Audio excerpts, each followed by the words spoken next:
America began as an act of violence. America as a nation is rooted in violence, which is one of the reasons why it is one of the most violent nations on earth, whether you're talking about black or white. You see? As I said earlier, don't let that Constitution fool you and all of this democracy stuff talk and deceive you. What are its origins? The origins of America are criminal. And it therefore is what I call a crimogenic society, in that it breeds criminality because it is rooted in criminality.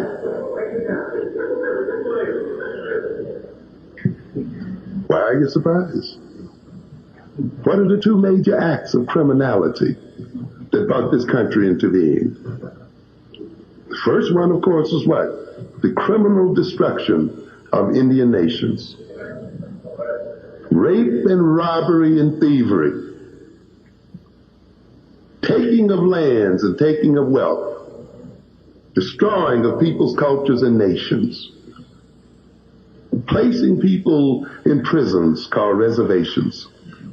Slandering their culture and their character as people.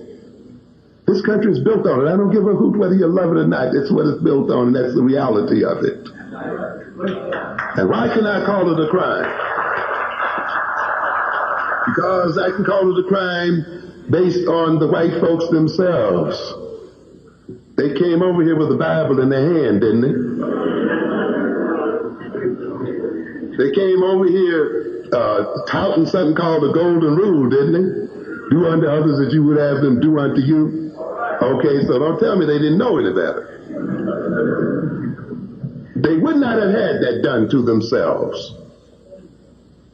And yet they did it to others. And so within the context of their own cultural definitions, and within the context of their own religion, they were criminal. Okay? And we have to face that. Of course, the next major crime was the enslavement of African people, was the destruction of African civilizations. You talk about the disruption of the black family, as if that disruption occurred since the 1960s and 70s. The disruption of the African family began with slavery. That's where it started. And the disruption of African culture, the disruption of social relations and arrangements and institutions of African people began with slavery, and it has not stopped yet. And yet millions of our people died in this process and were killed in this process. And we have an endless history of death, damnation, and destruction. The coercion of our people into work, a slandering of our culture, and the slandering of our character, the lynching of our people, the physical abuse of our people, the racial discrimination against our people. All of these things with which we are familiar have been practiced from day one in this country. And these practices are criminal. And therefore America is rooted in this criminality. But see, America won't face this reality. And many of us won't face it. And we won't come to terms with it. And yet, we go to these churches and we talk every day about the fact that people are not saved unless they what? Repent of their sins. Yes. Repent. The old rich man ran to Jesus and said, "What must I do to be saved?" "Give your money back to the poor, you thief."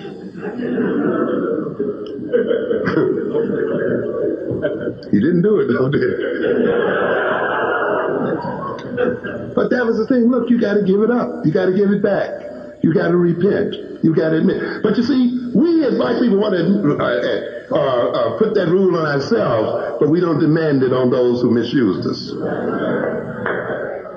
And if they do not reparate, and if they do not repent, if they do not come to terms with the sins enumerated by their own book, the book that they laid on us, then they will suffer, and as they suffer, we will suffer. I'm telling you. But we don't want to deal with that. See, we want somehow God to overlook white folk. You see, it ain't going to happen. We think somewhere down the road these whites are going to really share something with us. I tell people this. That thing is very interesting. The rich man runs, says, what should I do to be saved? And he says, give the money back to the poor, you know. Joker ran out. And I said, look, if you think that Jesus is God, isn't it interesting that this man looks God right in the face and says it ain't happening? Okay?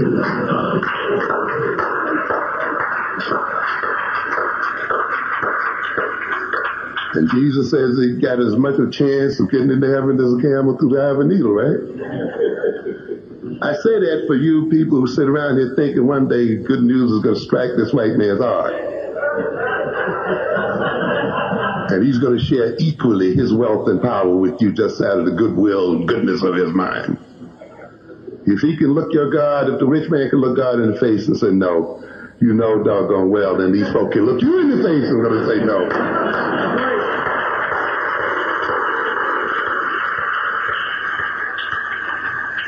So you got to figure another way of dealing with it, another way of approaching it. You may as well give up waiting for that great day when somewhere this white is going to find it is hard to share what he has with you. That's why you got to study power. You got to take it. Yeah. And this violence perpetrated by whites, it was not, again, just violence, random violence. Always when you have violence, you have a mythology that rationalizes and justifies what you're doing, you see. And it's interesting to look at mythologies. The mythology of conflict resolution that they have. And that mythology is a part of America even today. How do you resolve conflict? Take it out and shoot them. Where did we get that from? Frontier justice. You're right in the middle of it. The old Western mythologies. You know, people have never really stopped to study how much violence really went on in the West. You'd be surprised. Not nearly as much as you think. You'd be surprised. You'd be surprised at how much lying has gone on about the cowboy and and all that stuff. In fact, it's interesting if you read some of you may be familiar with the current struggle going on over Sam Houston, right? Since you're here in Texas, huh? Somebody wants to build a statue for him somewhere out there. And there's another group says, no, not for that old drunkard. He was a drunkard, And it's, a drunken sod came right into Texas here trying to be big man. Sorry to dump on your land here.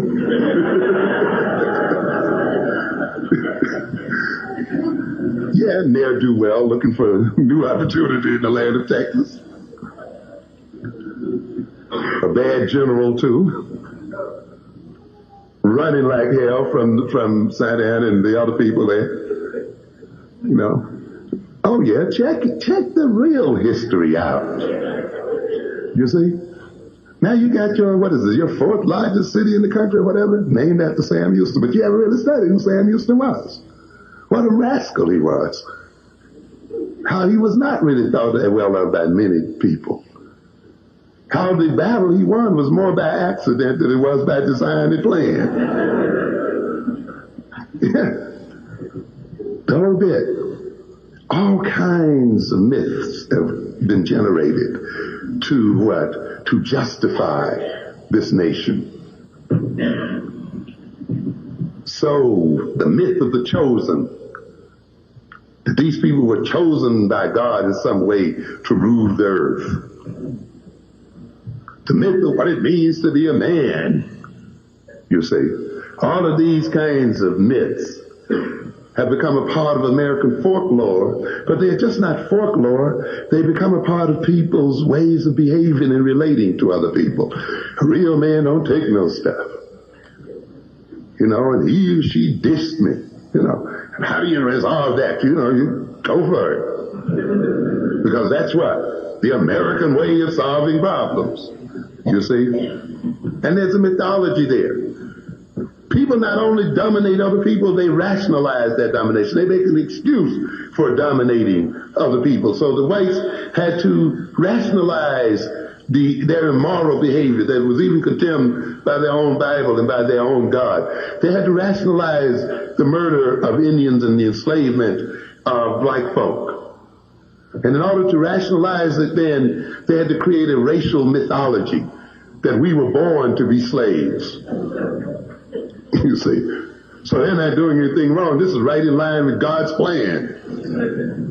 They brushed off that old dusty myth of Ham to try to convince themselves and us that somehow in the divine order of things, we were designed to be the servants of others. And yet even the reading of that thing itself does not say that at all.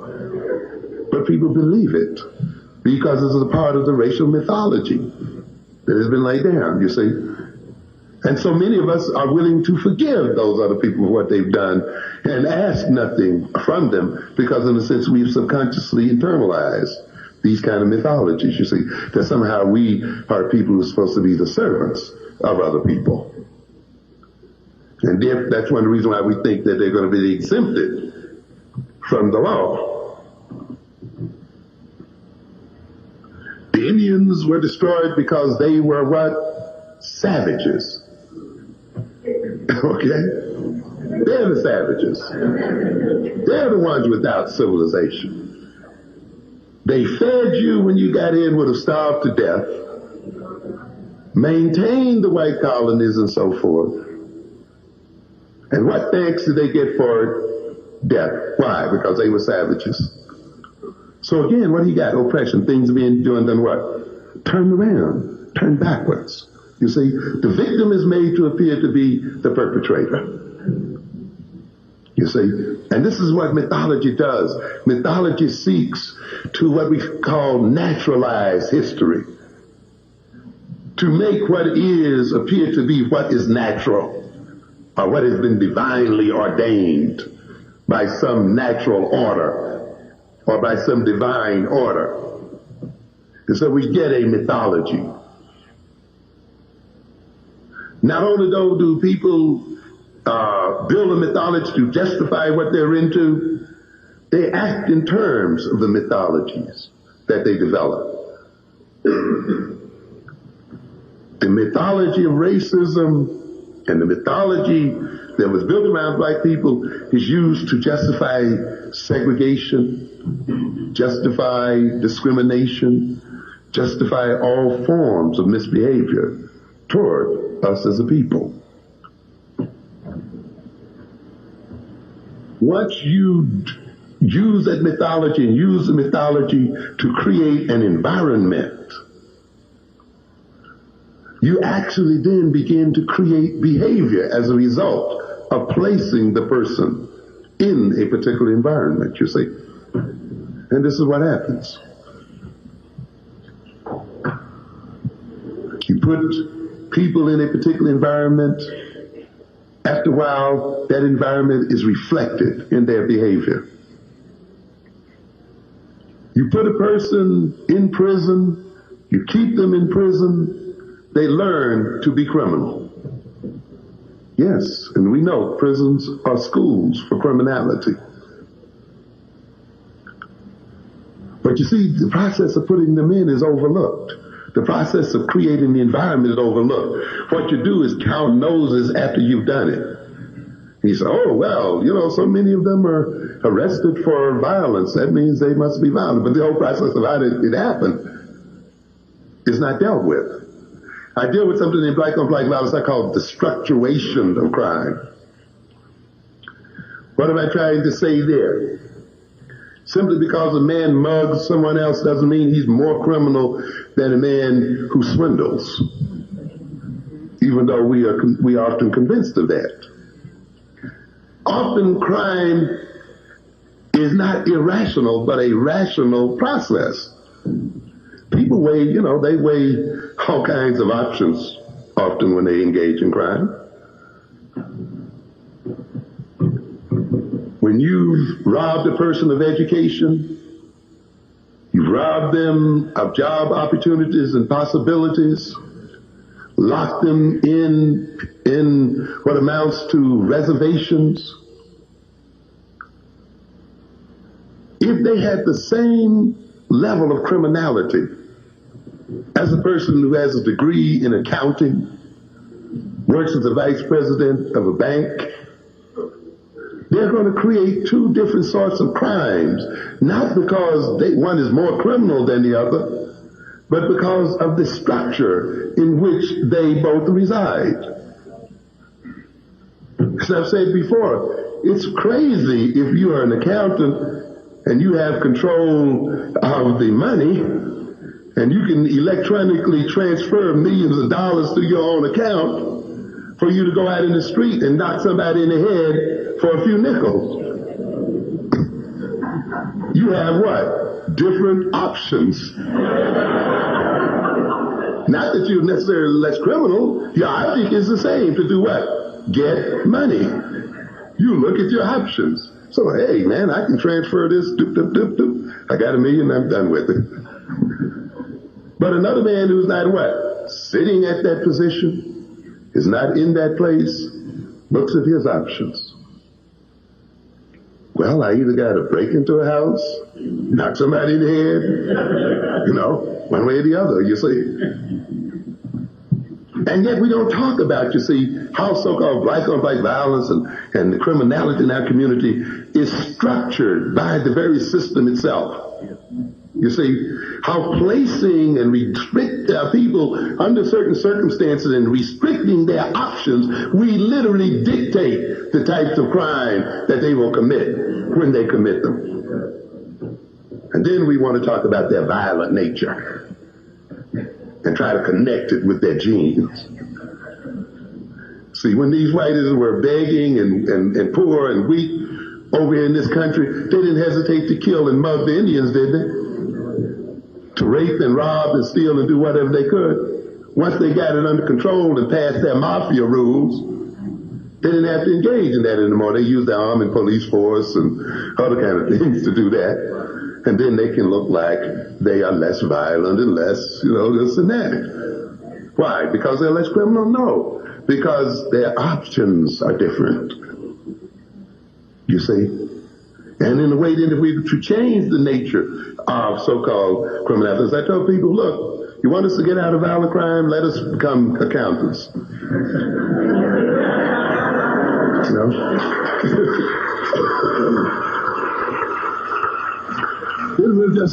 We'll just run a good SNL scandal on you.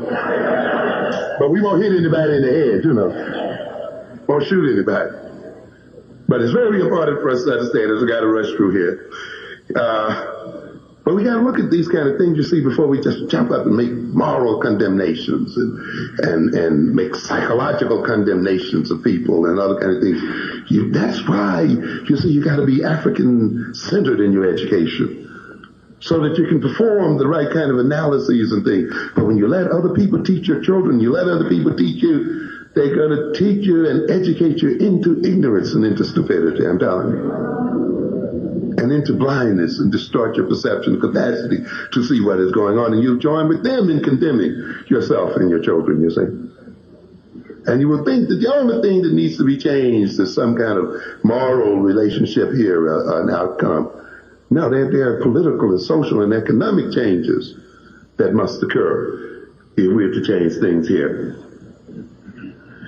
So to a great extent, the crime that's created in this world is created as a result, particularly in terms of the so-called black community, of the structuring of this society by white domination and the mythology that it projects to justify that domination.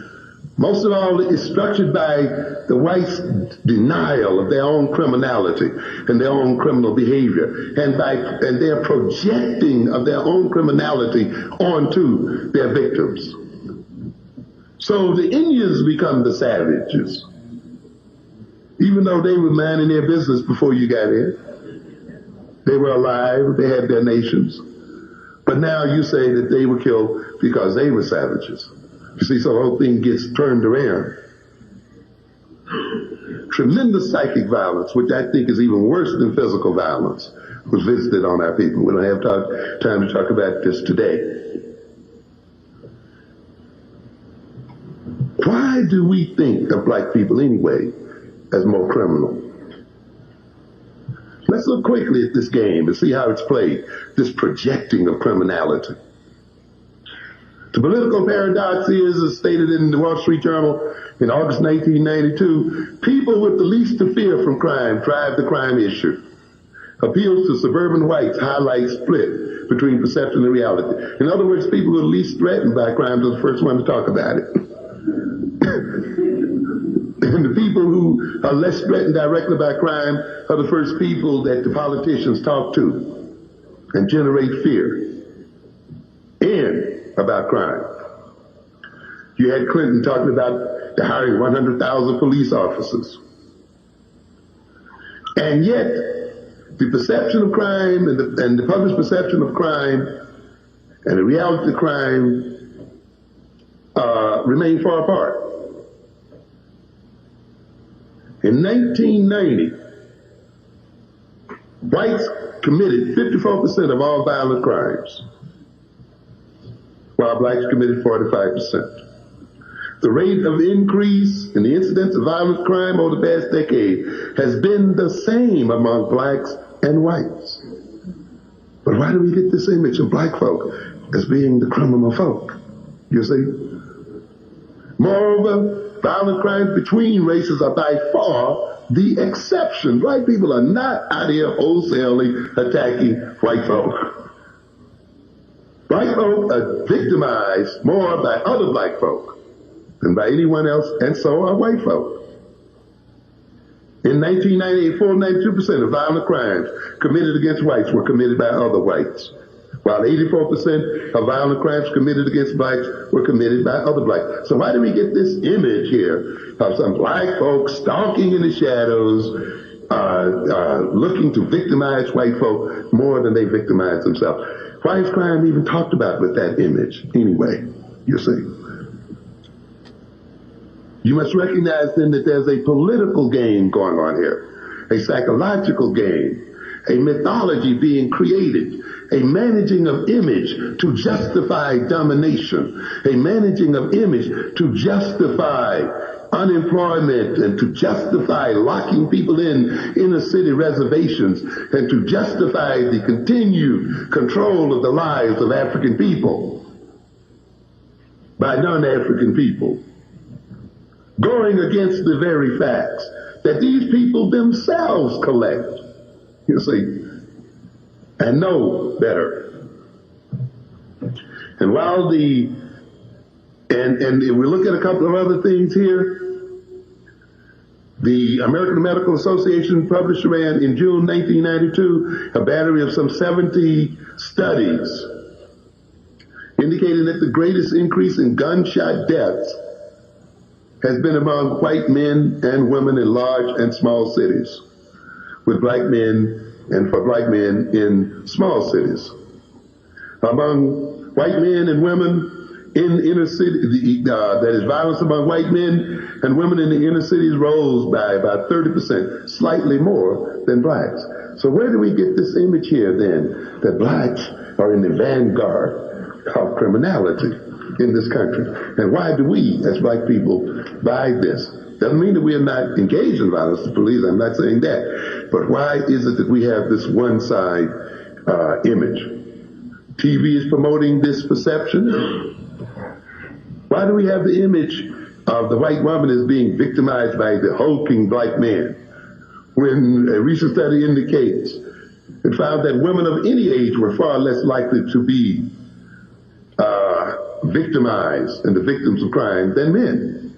In fact, black males are by far the most frequent victims of violence. For every 1,000 black males over the age of 12, 53 have been victims of a violent crime. That compares with 35 white males, 28.2 black females, and 21.3 white females. But yet we get this image of Miss Helpless, being brutalized and overrun by black men. We have to face what's going on here.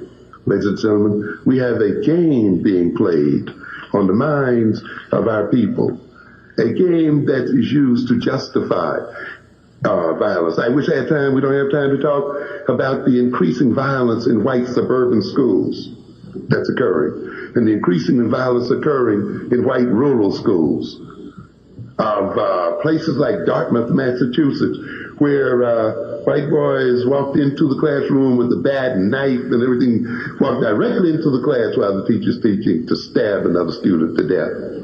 And they say, oh, we thought this only happened in the inner city.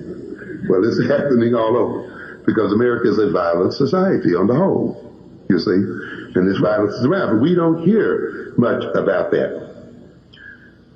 When we talk about violence, as I said earlier, why do we look at ourselves only? A few instances of how whites rationalize their control and how they project their criminality on other people, I think, can be illustrated by the following set of facts. That white males are arrested more. Whites are arrested more for violent crimes, including murder, rape, robbery, and aggravated assault than blacks. More arrested for property crimes, including burglary, larceny, motor vehicle, theft, and arson. More arrested for drug abuse violation, weapons carrying, possessions, forgery, and counterfeiting. Offenses against family and children. Most sex offenses, driving under the influence, disorderly conduct, liquor laws, and runaways.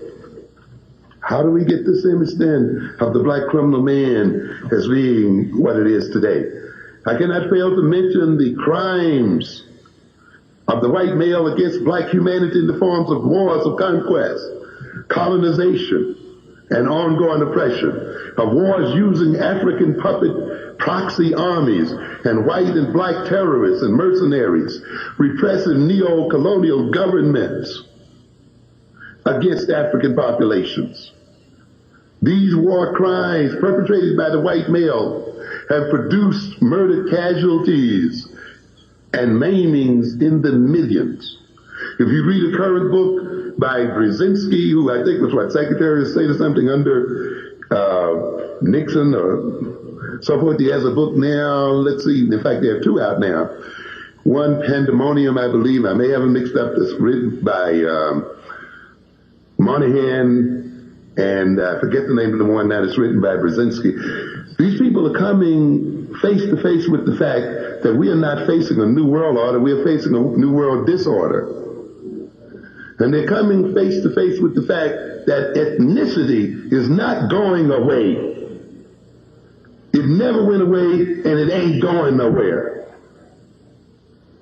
And that a serious mistake is overlooked is made when you do not deal with ethnicity and with religious philosophy and so forth. When you look around the world, this is what you see. This is what's happening in the world. And now they're trying to deal with it. Brzezinski, I think, makes the statement that in the 20th century, essentially, these Europeans have perpetrated the death of 167 million people. And I said earlier that, why are we looking at the African American gang member, trying to study him in terms of genetics and crime? Despite all of this, the media has successfully created and maintained an image of Africans, particularly African American males, as the greatest menace to life and limb.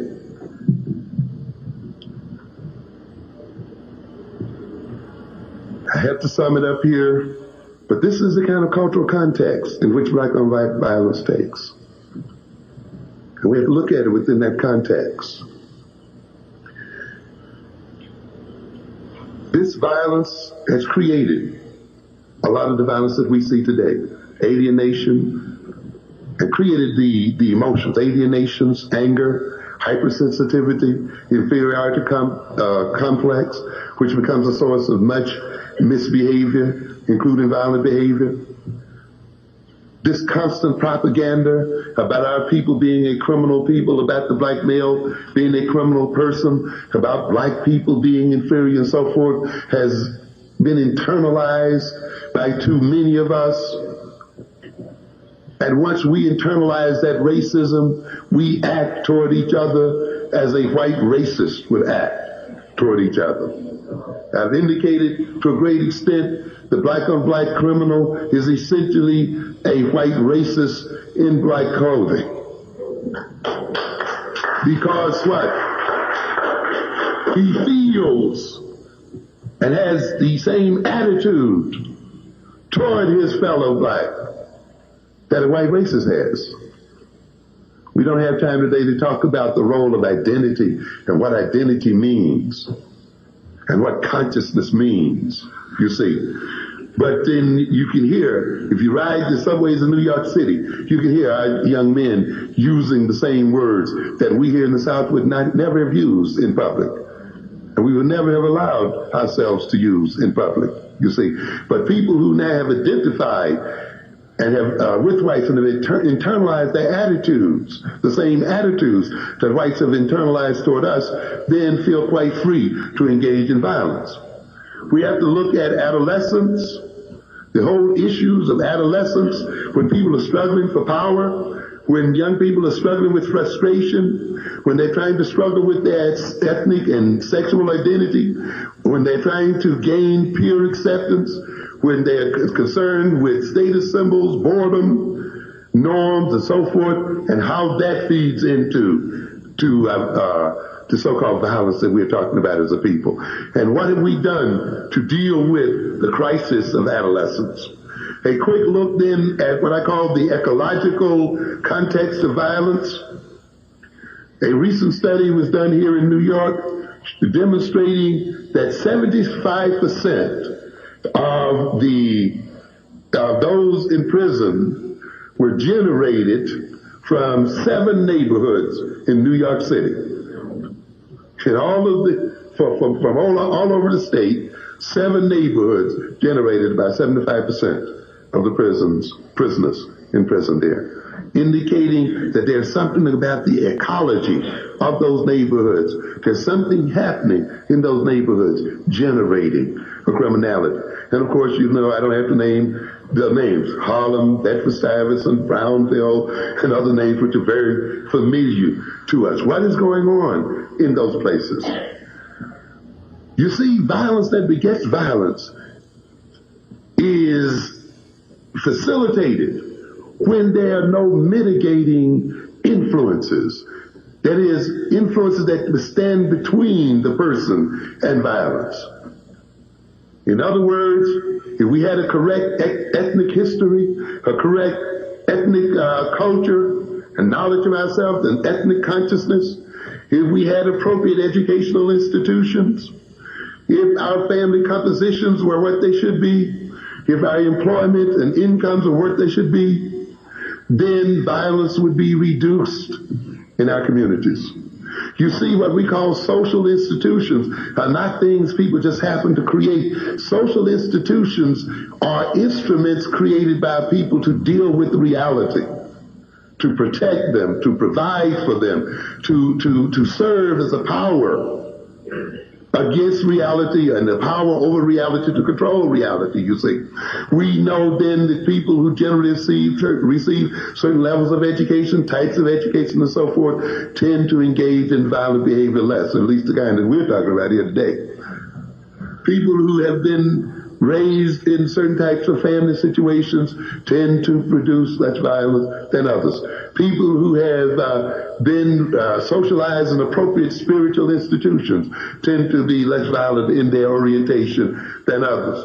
people whose household and levels of health and so forth exist tend to produce less violence than other people, you see. But you have a trick that has gone on in this country. At the same time, we have been attacked in terms of psychic violence by those who rule over us, those who've slandered our culture, and those who've slandered us as people. These same people have also destroyed the social institutions that we could have used to mitigate and reduce the effects of their violence against us as people, you see. So you get a double whammy. It's like when we used to get punished as a kid, somebody get ready to hit you, and you hold up your hand and they tell you to do what? Take your hand down. So I can hit you even harder. You see? So, so it's not so much sometimes a person is perpetrating violence if you're able to do what? Hold your hand up. Hold something up between yourself and what other people are doing to you. You can provide a defense for yourself.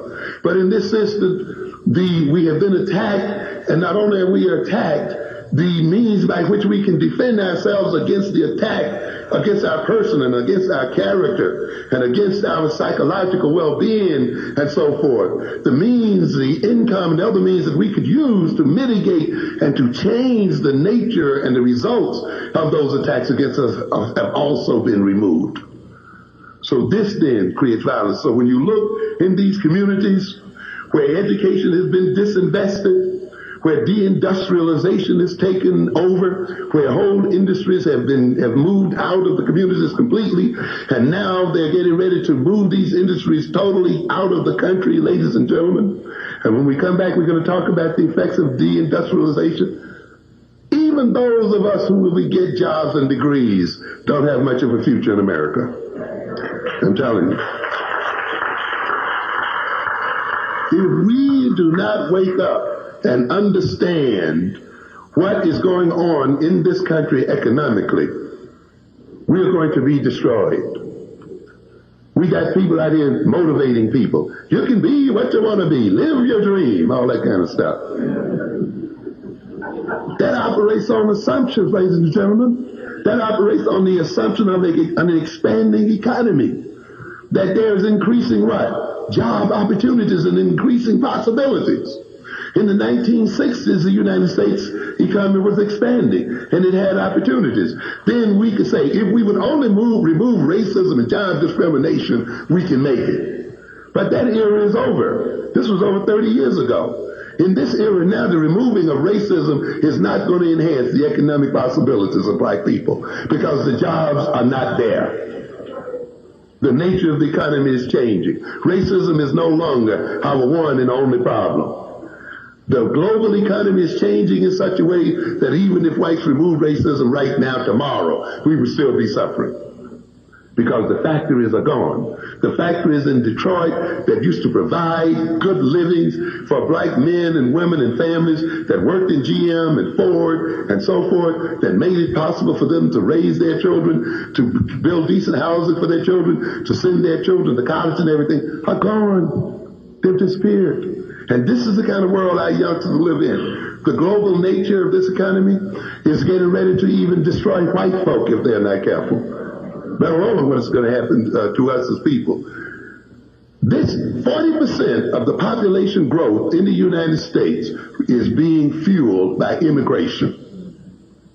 You know what I'm saying? That means other groups are coming in here piling up on top of black folk by the tons. And they're better educated. If you compare, for instance, Koreans and others with blacks, you can see, and Asian with blacks, 46% of the people got college degrees. And we're talking about black people with about 16 or 13%. What are you talking about? These people, and they provide 35% of the people coming into America today. The white man is even hiring people against himself, against his own children. You must understand that today, if you look at the exchange rate between the Russian ruble and United States dollar, it takes almost 600 Russian rubles to equal one United States dollar. What does that mean? That means that the United States can hire now the top physicists and mathematicians in the world for $100 a month. And that's what's happening. That means that they are bringing the Russians over here now. You'll see them in the University of Texas at Austin and other places to teach the physics and the mathematics and so forth. At this point, the unemployment rate for new PhDs, and I'm talking about white folk now, new PhDs in mathematics, chemistry, science, computer science is 13%. And I'm talking about people coming out of MIT, Stanford, and the best white universities because they're being undercut by the importation of Russians and other people right in this school. And we could go into details about this thing. This is what we're facing. So I'll finish the rest of it when we come back. Thank you very much for your attention. Thank you, sir.